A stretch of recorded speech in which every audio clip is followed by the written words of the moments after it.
and you said like the most challenging time for them was during the steroid trial. Can you kind of explain what the atmosphere was like back then during those kind of tough times? It was scary. At the time, we had grown up dramatically.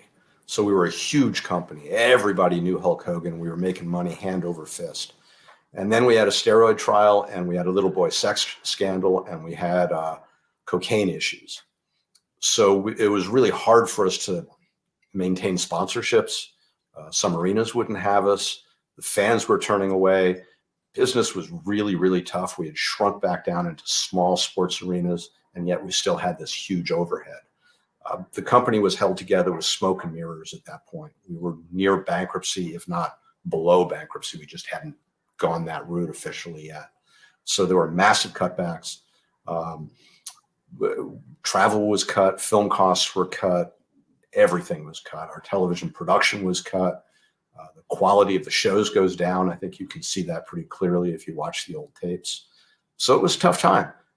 Vince made it through that trial. The fans came back. We grew. We became a billion-dollar multinational company, went public.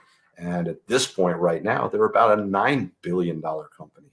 So that's huge. That's growth. But we did it from negative nothing.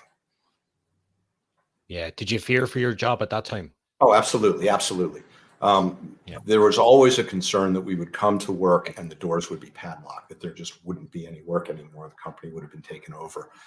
I had to carry lots of expenses on my credit cards for travel, for hotels, for whatever. And there was always a concern that maybe my expenses won't be paid. I had freelancers that didn't want to work for me if they had to cover expenses because they too were afraid that we would belly up and they'd be left holding the bag.